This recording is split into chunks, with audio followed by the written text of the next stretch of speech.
कोई भी साधक अपने इष्ट के निरंतर नाम जप से यही अनुभूति का आभास करता है। 1. शरीर में हल्कापन और मन में उत्साह होता है। 2. शरीर में से एक विशेष प्रकार की सुगंध आने लगती है।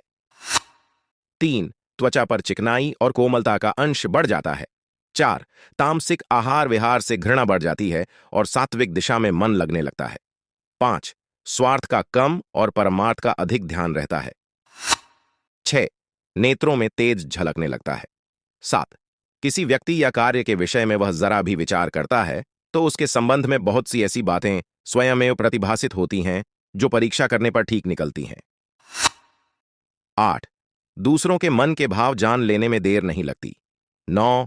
भविष्य में घटित होने वाली बातों का पूर्वाभास मिलने लगता है। 10.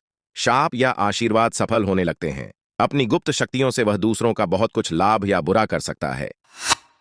अष्ट सिद्धियां, 9 निधियां प्रसिद्ध हैं। उनके अतिरिक्त भी अगणित छोटी बड़ी रद्द सिद्धियां होती हैं। वे साधना का परिपाक होने के साथ साथ उठती, प्रकट होती और बढ़ती हैं। किसी विशेष सिद्ध की प्राप्ति के लिए चाहे भले ही प्रयत्न न किया जाए, पर युवावस्था आने पर जैसे यौवन के चिन्ह अपने आप प्रस्फुटित हो जाते हैं, इसी प्रकार साधना के परिपाक के साथ साथ सिद्धियां अपने आप आती जाती हैं।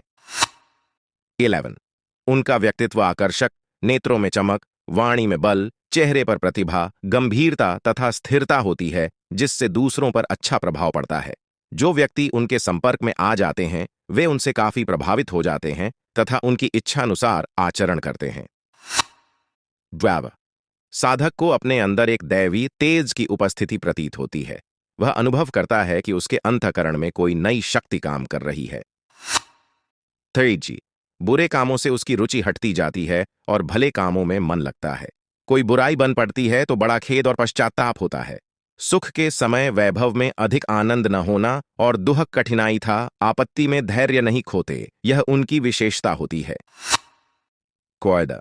भविष्य में जो घटनाएं घटित होने वाली हैं उनका उनके मन में पहले से ही आभास आने लगता है। आरंभ में तो कुछ हल्का सा ही अंदाज होता है, पर धीरे धीरे उसे भविष्य का ज्ञान बिल्कुल सही होने लगता। 15. उसके शाप और आशीर्वाद सफल होते हैं। यदि वह अंतरात्मा से दुखी होकर किसी को शाप देता तो उस व्यक्ति पर भारी विपत्तियां आती हैं, और प्रसन्न होकर जिसे वह सच्चे अंतःकरण से आशीर्वाद देता है तो मंगल होता है, उसके आशीर्वाद विफल नहीं होते। 16. वह दूसरों के मनोभावों को देखते ही पहचान लेता है। कोई व्यक्ति कितना ही छिपावे उसके सामने छिपते नहीं। वह किसी के भी गुण, दोषों, विचारों तथा आचरणों को पारदर्शियों की तरह सूक्ष्म दृष्टि से देख सकता है। 17. वह अपने विचारों को दूसरे के हृदय में प्रवेश करा सकता है। दूर रहने वाले मनुष्यों तक बिना वास्तविक दैही बात के, बिना सहायता के अपने संदेश पहुंचा सकता है। 18.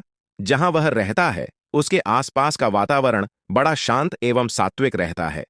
उसके पास बैठने का मन करता है। ईश्वर का निरंतर जाप उसके मन में चलता रहता है, अपितु यही जाप वह सबको करने के लिए कहते हैं।